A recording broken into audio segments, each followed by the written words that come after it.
Hello, Stewart families. This is your principal, Audra Goodman, coming to you with this week's Star Review.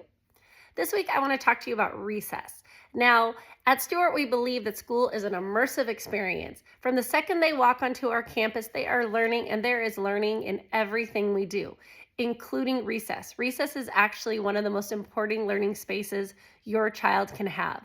They're learning to function independently in that space as social beings. They're able to express their creativity, use their imagination. This is where they forge really great friendships. They encounter conflict. They learn how to solve their problems. It also really is a space where they learn to tolerance of differences. They learn how to have a really accepting heart because they're interacting with people that are different from them. And above all, they're learning all these awesome and wonderful lessons while they're getting all the benefits of physical education. They're getting energy burned off, and they're just having a good time. Now, as we move into the rainy season, that can be a challenge. We want to ensure that our students are prepared to make the most of recess, even when it is outside, even when it's a little bit wet. We really try to avoid indoor recess because there's just not as much space and it's not conducive to them moving and getting to do all of the same awesome things. But if it is raining too hard, we will bring them inside. However, it really helps us if you can help prepare them to be ready for this rainy season. So here is some ways to keep them comfortable and dry. One is to dress them in layers. The temperature changes so quickly, and layers are going to help make sure that you keep your child warm and that they're able to self-regulate and adjust as needed. Rain-ready gear. Some type of water-resistant or waterproof jacket with a hood is so important. Rain boots can be really great. We tell them to stay out of puddles, but it's like a magnet. They really just want to jump in them. And dry feet are so comfortable. Getting those wet sock feeling, that's an awful thing. You can pack extra clothes if you know it's just going to happen, especially our really little ones. It's great just to always have extra clothes in there. Extra pair of socks, pants can be helpful if they get a little wet during recess.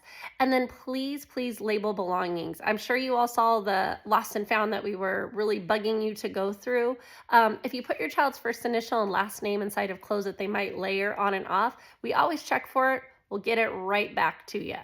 Now, also, I want to just address that life happens. I know that sometimes times are hard and you can't necessarily afford to buy a jacket at this moment, or rain boots aren't on your radar.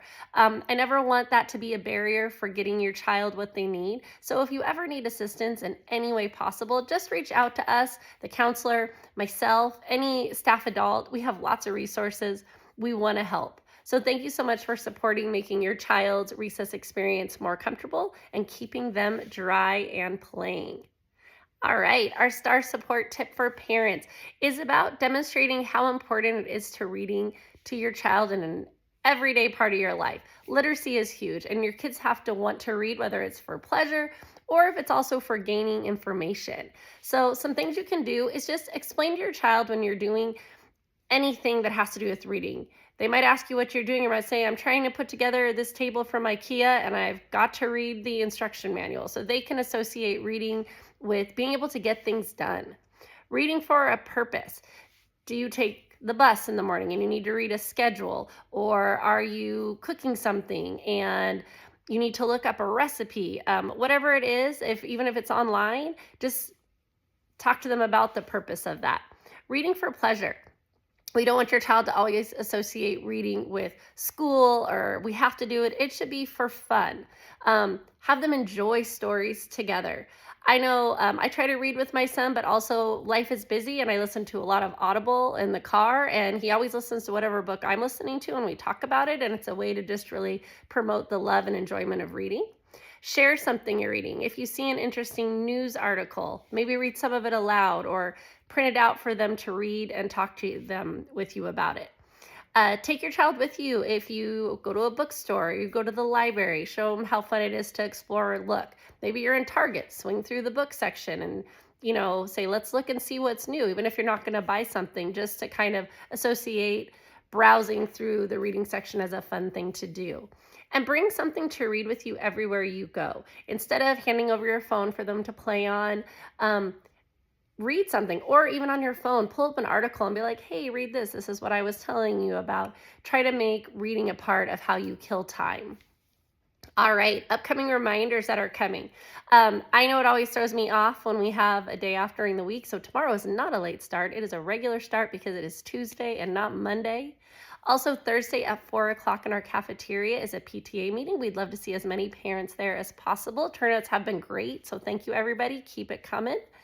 We are also currently celebrating Native American Heritage Month. So if you identify as Native American and you have any pictures, traditions, celebrations you are willing to share with me, I would love to be able to share those out with the kids when we talk in the morning about Native American Heritage Month. Feel free to stop something by to me, email me, any of those things. And also, just so you can plan ahead in case you want to take a little bit of time off of work, Star Giving will be happening on November 26th. This is where families can come and have lunch with their kids at school, and it's just a time of togetherness and gratefulness. So that will be happening during your child's lunch on November 26th. So thank you so much, families. I hope you have an amazing week. And remember, stars have deep roots.